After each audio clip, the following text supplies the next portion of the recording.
In 2157, humanity has developed the great theory of education and gotten rid of wars, hunger, and terrorism.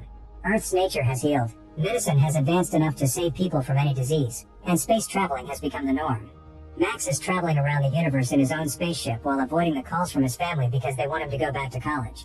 Suddenly an asteroid hits the ship and damages it severely, causing Max to plan an emergency landing. Unfortunately, the ship has become impossible to steer and crashes on the nearest planet. Max manages to get out right before it explodes, meaning he's now stuck on this strange land. He starts exploring the area and discovers signs of a bonfire, then notices a creature hiding nearby. Max tries to communicate with it, but the creature runs away when suddenly a soldier named Zeph finds them and points his gun at Max, saying something he can't understand. Max grabs from his belt a little translation device that he puts into his ear, causing the soldier to shoot at the belt to make Max lose it before arresting him and taking him to the nearest town. Max watches in shock how the town looks like a grim version of Earth, similar to what he's seen in history books. He's sent to a lab where some scientists put a helmet on his head to look into his thoughts as they interrogate him. However, they still don't believe he's an alien, and it's decided he'll be transferred to a mental hospital in the capital with Soldier Guy as his escort. At that moment, every person in the area starts enthusiastically chanting the country's anthem, promising loyalty to the government. However, Zeph collapses as he has a seizure and is taken away by the authorities. On the way to the city, Max notices the awful state of the town and some huge towers every couple of miles. Guy explains that they are protection against enemies. At that moment, an explosion destroys the base of a tower and makes it fall on the road, causing the debris to kill a few people while they try to run away and destroy most of the trucks. When a huge metal road pierces Max's truck, Guy gets caught under the rubble, but Max immediately rushes to pull him out with outstanding strength before they could be reached by the incoming flames. Then Max learns that rebels are trying to bring down the government. That's why they need the towers. Now they have no choice but to continue their trip on foot. As soon as they arrive in the capital, the head of the Department of Special Research, Strider, hears about it and asks his employee Funk to bring Max to his office. Meanwhile, Max is being kept in a dangerous facility where they put him inside a water tank to keep on looking into his mind. However, the experiments are interrupted by Funk, who uses Strider's badge to take Max away against the scientist's wishes. Meanwhile, in the government building, State Prosecutor Omnic also asks his employee to keep an eye on any news related to Max. Then Omnic notices the time and hides in his bathroom to have the seizure in private. At the same time, Funk is taking Max away in his car and finds the road blocked, so he has to find a new route.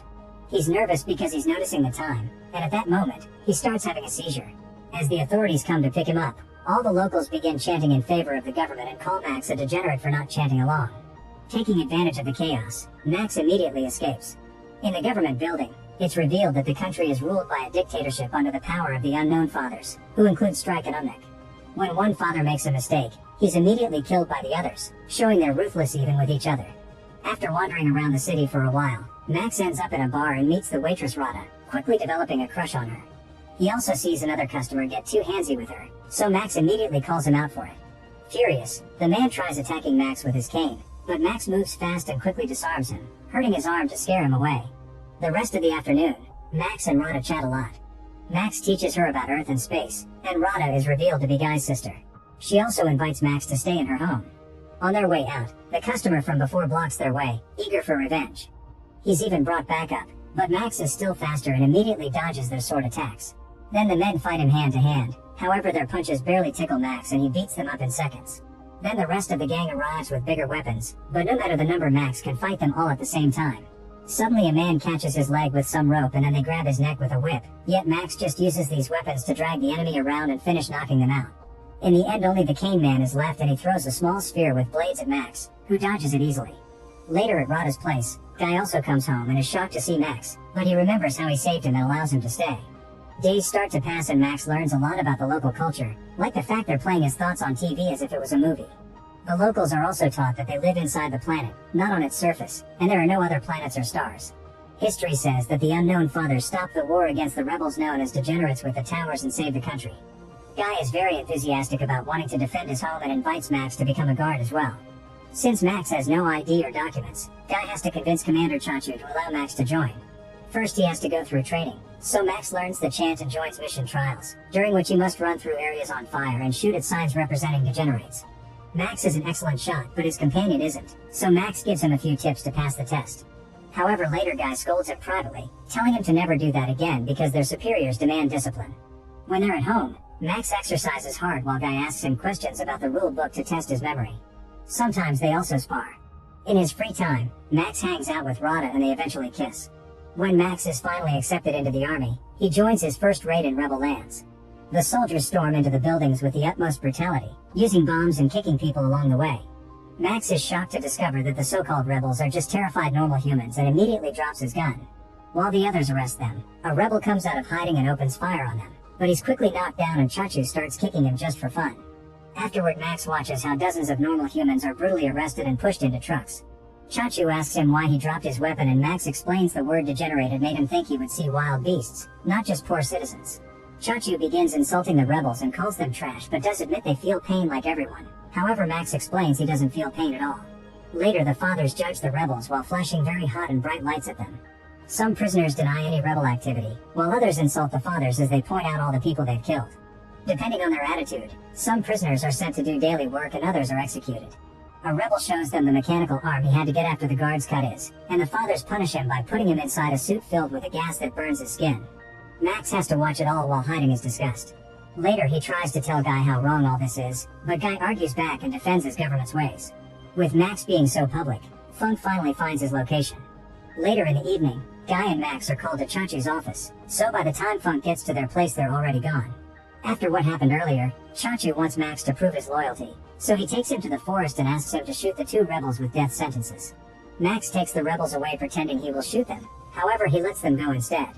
Then he confronts Chachu, announcing he is quitting. Furious, Chachu opens fire on Max, ignoring Guy's pleas for mercy. Afterward, Chachu drags Guy back to the capital, leaving Max's dead body in the forest.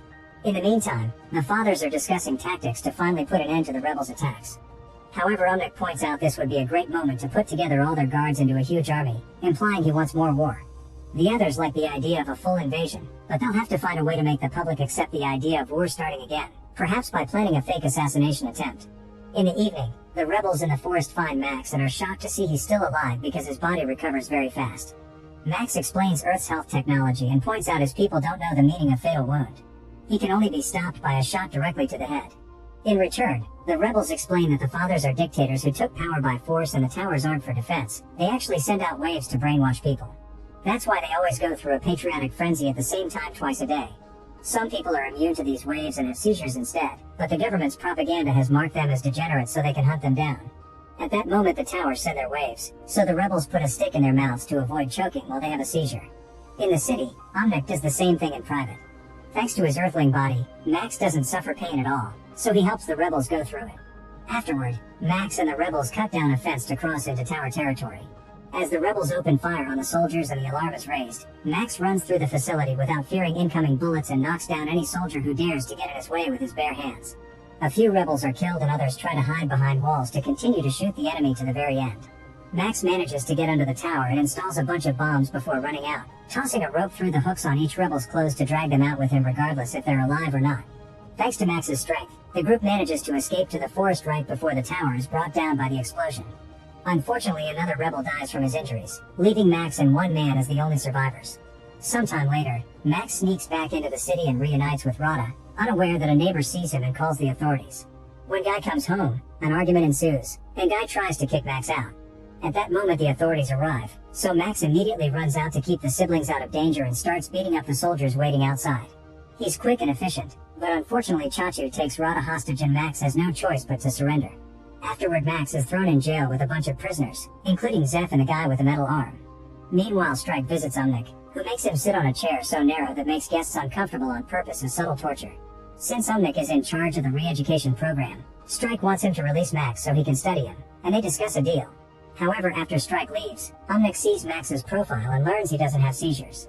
Wanting that power for himself, Omnic orders his employee to kidnap Max and make it look like he mysteriously disappeared, and also to send Strike a message saying Max unfortunately died in action. In the morning, the prisoners are sent to the forest to clean, meaning they must pick up every weapon left by the war. Max's group suddenly sees a bunch of defense robots and immediately drops to the ground as the robots open fire, shooting in circles with no signs of stopping. The prisoners wait for the right moment to fire back, and one by one they bring down the robots until they're all destroyed. Then the group continues to search the area, and Zeph teaches Max about the creature he saw when he arrived. He says they're dangerous mutated humans and should be killed on sight or they'll be killed first. After wandering for a while, Zeph suddenly falls into a hidden hole, so Max jumps in to help him. They discover a series of underground tunnels and start walking through them until they find an old abandoned facility. After noticing a beast sneaking around in the shadows, they turn on the power and find some old equipment. While they get distracted looking into some lenses that show them the desert, the beast uses the chance to run out, and Max tells Zeph not to shoot it. As the duo is horrified to notice human bones on the ground, the beast damages the equipment to cut the power before attacking. The beast manages to get Zeph in a very strong hold, ready to bite him off. However, Max is strong enough to fight it with his bare hands. After lots of struggle, he knocks the beast down, saving Zeph just in time. Later, while Zeph is sleeping, Max takes off the ropes and lets the beast run away. Zeph scolds him for it, but Max explains these beings aren't animals. The next morning, Max and Zeph reunite with Metal Arm Guy and continue to search the area. Among the trees they find a small red tank stuck in a bunch of vines, and when they try to come closer, they're attacked by a black tank that moves freely. The group runs to hide behind the trees and tries to open fire, but their shots don't do anything to the tanks. Thankfully, Max gets an idea. He shoots at the red tank to make it react, and when it tries to shoot back, it ends up bringing down the black tank instead. Then Max sneaks under it and appears behind to climb inside, cutting the wires to make it stop. After sharing a meal with the others, Max announces he's escaping. There are security measures at the borders to stop the prisoners from running away, but Max gets inside the tank and drives it to the south as hidden mines explode around him without causing any damage. When Umnik learns Max escaped, he throws a tantrum in his office. Eventually, Max finds a few soldiers guarding the road and is disgusted to see executed rebels nearby. He tries to stay hidden inside the tank, but rules dictate every vehicle must be searched. Max smiles when he sees the soldier jumping on the tank as Guy and immediately drags him inside before pressing forward, destroying the gate and ignoring the other soldiers opening fire because they can't damage the tank. As they cross unknown lands, Guy is furious because they may be executed for this and tries to escape, but Max keeps him in the tank and promises him a much better life. Make sure to subscribe and turn on notifications so you can watch more videos like this. Thanks for watching.